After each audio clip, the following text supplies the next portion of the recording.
बोलो लक्ष्मी माता की जय। लक्ष्मी जी की कहानी।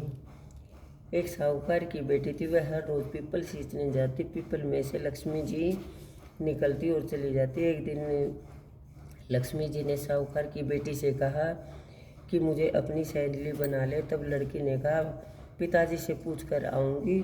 घर जाकर पिताजी से सारी बात कही। पिताजी बोले वह तो लक्ष्मी जी है, अपने को क्या चाहिए, बन जा। दूसरे दिन लड़की फिर आई। जब लक्ष्मी जी निकल कर आई तो सहेली से बोली कि मेरी सहेली बन जा। तो उसने कहा ठीक है, बन जाऊंगी। लक्ष्मी जी ने खाने के लिए न्योता दे दिया। घर आकर लड़की ने अपने बाप से कहा मेरी सहेली ने मुझे खाने पर न्योता दिया। तब बाप ने कहा सहेली के जिमने जाइए, पर जरा संभल कर जाइए। जब वह लक्ष्मी जी के यहाँ जिमने गई तो लक्ष्मी जी ने उसे शाल दुसाले ओढ़ने के लिए दिए, रुपए परखने के लिए दिए, सोने की चौकी, सोने की थाली, 36 प्रकार का भोजन जिमाया। जिम कर वह जाने लगी। लक्ष्मी जी ने पल्ला पकड़ लिया, बोली कि मैं भी तेरे घर जिमने आऊँगी। तो उसने कहा ठीक है। घर जाकर चुपचाप बैठ गई। पिताजी बोले बेटी चुप उदास क्यों बैठी हो। उसने कहा लक्ष्मी जी ने कहा मैं तुम्हारे घर आऊँगी। तो पिताजी बोले मेरे को लक्ष्मी जी ने इतना दिया, अनेक प्रकार के भोजन कराए, कैसे जमाऊँगी। अपने घर तो कुछ भी नहीं है। फिर बाप ने कहा जैसा होगा जिमा देंगे, परंतु तू गोबर मिट्टी से चौका देकर सफाई कर। 4 मुक्का दिया जलाकर लक्ष्मी जी का नाम लेकर रसोई में बैठ जाओ। लड़की ने सफाई करके पिताजी से कहा कि लड्डू ला कर दे दो। पिताजी लड्डू ले आए। उसी समय एक रानी नहा रही थी।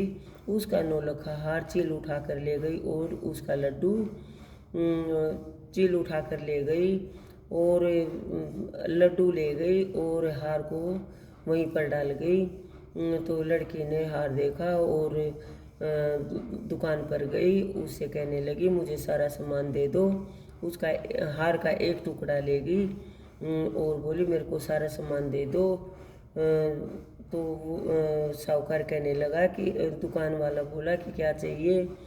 चंदन की चौकी, सोने का थाल, शाल दुसाले दे दो, मोहर दे दो, सारी सामग्री दे दो, 36 प्रकार का भोजन हो जाए, इतना सामान दे दो। सारी चीज़ें लाकर बहुत तैयारी की, रसोई बनाई तथा तब गणेश जी से कहा लक्ष्मी जी को बुलाओ।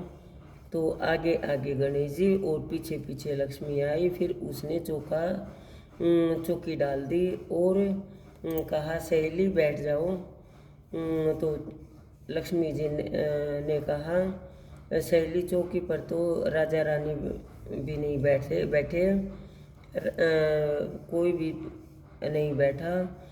उसने कहा नहीं मेरे यहाँ तो बैठना पड़ेगा। मेरे माँ बाप, भाई भतीजे, मेरे पोते बहुए क्या सोचेंगे, पड़ोसन क्या सोचेगी। लक्ष्मी जी की सहेली बपनी थी। 28 पीढ़ियों तक यहीं पर रहना पड़ेगा। फिर लक्ष्मी जी चौकी पर बैठ गई। तो उसने बहुत खातिर की। जैसे लक्ष्मी जी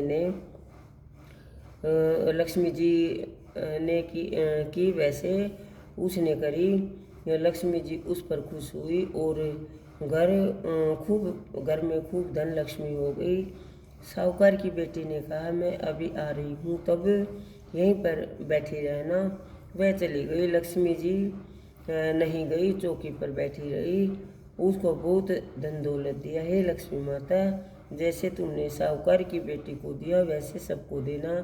कहते सुनते हुकारा भरते हुए अपने सारे परिवार को देना, पियर में देना, ससुराल में देना, बेटे पोतों को देना। हे लक्ष्मी माता, सबका दुख दूर करना, दरिद्रता दूर करना, सबकी मनोकामना पूर्ण करना। दिवाली के दूसरे दिन सब लोग दो खाओ। सारी औरतें सासू जी और नंद के को पैर छूकर दक्षिणा दे, लड्डू दे। बोलो लक्ष्मी माता की जय।